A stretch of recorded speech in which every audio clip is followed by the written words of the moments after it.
अस्सलाम वालेकुम व्यूवर्स, आज मैं आप लोगों के लिए बहुत ही मज़ेदार से पेपरोनी पिज़्ज़ा की रेसिपी लेकर आई हूँ, जो कि बहुत आसानी के साथ घर में तैयार हो जाता है। और इसके साथ मैं आप लोगों को होममेड पिज़्ज़ा डो भी बनाना सिखाऊंगी। इस पिज़्ज़ा को आप लोग बना के बर्थडे पार्टीज़ वगैरह में सर्व कर सकते हैं, चाहें तो अपने बच्चों को लंच बॉक्स के तौर पर भी दे सकते हैं। तो इस वीडियो को लास्ट तक ज़रूर देखिएगा। अगर आप मेरे चैनल पर नए हैं तो मेरे चैनल को सब्सक्राइब करें, साथ साथ ऑल नोटिफिकेशन को क्लिक करें। इससे आने वाली मेरी हर नई वीडियो की नोटिफिकेशन आपको सबसे पहले मिलेगी। वीडियो अच्छी लगे तो लाइक एंड शेयर करना ना भूलें। तो चलिए आइए वीडियो स्टार्ट करते हैं। इसके लिए मैंने लिया है मैदा 2 कप के बराबर, 250 ग्राम्स के बराबर है ये। और इसके अंदर हम ऐड कर देंगे नमक 1 टीस्पून के बराबर। फिर मैं इसके अंदर ऐड करूँगी sugar 1 table spoon. East add कर देंगे इसके अंदर 1.5 टीस्पून के बराबर। इसको मिक्स कर लेंगे अच्छे से। इस रेसिपी से एक लार्ज पिज़्ज़ा बनके तैयार होगा। अब इसके बाद पानी के साथ इसका हम आटा बना लेंगे। नॉर्मल जो डो बनाते हैं हम रोटी का, इसी तरह से उतना ही सॉफ्ट आपने इसका आटा बना लेना है। इससे पहले इसके अंदर मैं ऐड करूँगी हर्ब्स। इधर मैंने ली है मिक्स हर्ब्स 1 टीस्पून के बराबर। ये ऐड कर दीजिएगा, इससे इसका फ्लेवर बहुत अच्छा आ जाता है। डो के अंदर एक अच्छी सी खुशबू आ जाएगी। तो बस थोड़ा थोड़ा पानी करके हम इसके अंदर ऐड करेंगे और एक सॉफ्ट सा डो बना लेंगे। और पानी जो मैंने लिया है वो टैप वाटर है। तो देखिए एक सॉफ्ट डो तैयार हो गया है। अब लास्ट में इसके ऊपर मैं ऐड कर दूंगी 1 टेबलस्पून के बराबर ऑयल। ऑयल ऐड करने के बाद थोड़ा सा इसको नीट कर लेंगे। तो बस इसको आपने बस हल्का सा नीट करना है ऑयल ऐड करने के बाद। और उसके बाद इसको हम कवर करके छोड़ देंगे राइस करने के लिए 1 घंटे के लिए। गर्मियां हैं तो 1 घंटे के लिए, और अगर सर्दियों में आप ये पिज़्ज़ा बना रहे हैं तो तकरीबन 1.5 से 2 घंटे के लिए छोड़ दीजिएगा।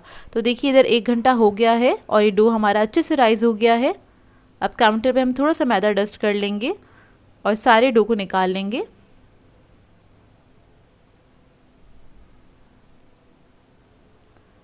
और इसके बाद इसको हमने थोड़ा सा नीट कर लेना है।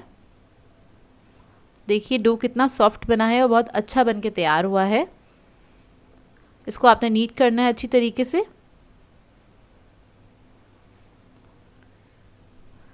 और इसको नीट करने के बाद इसको हम बेल लेंगे। तो इधर लार्ज पिज़्ज़ा का पैन लिया है मैंने, तकरीबन 12 इंच के बराबर का होता है। और इसको मैंने ग्रीस कर लिया था। ऑयल के साथ आप ग्रीस कर लीजिए उसको। तो इधर मैं इसको बेल रही हूँ पैन के बराबर का ही अंदाजे से। ये देखिए इसको मैंने बेल लिया है। पैन हमारा पहले से ग्रीस था, तो इसको हम पैन पे रख देंगे इस तरह से। और जो कॉर्नर्स रह गए हैं उसको इस तरह से आपने हाथों से सेट कर लेना है। और इसके बाद इसके हम कॉर्नर्स बना लेंगे कुछ इस तरह से। तो ये देखिए इस तरह से आपने थोड़ा सा प्रेस कर देना है फिंगर की मदद से, तो इसके कॉर्नर्स जो हैं वो बन जाएंगे। और इसके बाद हम इसके ऊपर लगा लेंगे पिज़्ज़ा सॉस। इसकी रेसिपी आपको मेरे चैनल से मिल जाएगी। तो ये आप अपनी मर्ज़ी के मुताबिक ऐड कर सकते हैं, कम या ज़्यादा।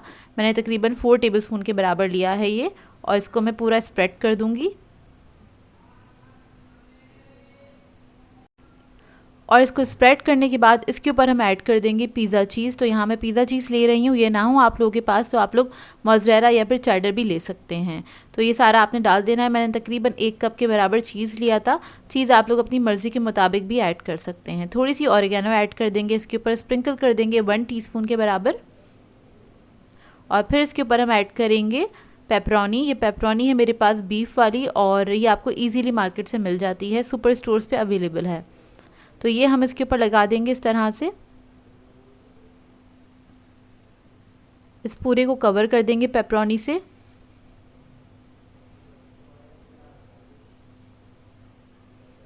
और टॉपिंग तो आप लोग अपनी मर्ज़ी के मुताबिक भी कर सकते हैं। पेपरोनी के साथ मैं थोड़े से ब्लैक ऑलिव ले लूँगी और वो भी मैं इसी के ऊपर इस तरह से लगा दूँगी। और इधर मैंने ओवन ऑन कर दिया था 200 डिग्री पे। 10 मिनट पहले ही ऑन किया था, उसको प्री हीट करने के लिए रख दिया है। और पतीले की टाइमिंग हम आगे मेंशन कर देंगे। तो इसको हम बेक करेंगे 30 से 35 मिनट्स तक। तो देखिए ये बेक होकर आ गया है गर्मा गर्म, और बहुत ही मज़ेदार बनता है ये। मैं आपको निकाल के दिखा देती हूँ, इसको कट करके दिखाती हूँ। और इसका जो डो था बहुत अच्छा बना था। इसकी ब्रेड बहुत अच्छी सॉफ्ट बन के तैयार होती है। अगर डो को आप लोग बहुत ज़्यादा हार्ड करेंगे तो थोड़ी हार्ड बनेगी इसकी जो ब्रेड है। और अगर आप इसको सॉफ्ट रखेंगे तो इसकी ब्रेड जो है सॉफ्ट बन के तैयार होगी। तो ये देखिए इसका लुक बहुत ही मज़ेदार बना था। ट्राई ज़रूर कीजिएगा और अपना फीडबैक ज़रूर दीजिएगा। सो व्यूअर्स, अगर आप लोगों को मेरी रेसिपीज़ अच्छी लगती हैं तो मेरे चैनल को सब्सक्राइब करें, लाइक करें, कमेंट ज़रूर किया करें, शेयर भी ज़रूर किया करें अपने फ्रेंड्स के साथ, फैमिली के साथ। तो मुझे अपनी दुआओं में याद रखिएगा। अल्लाह हाफ़िज़।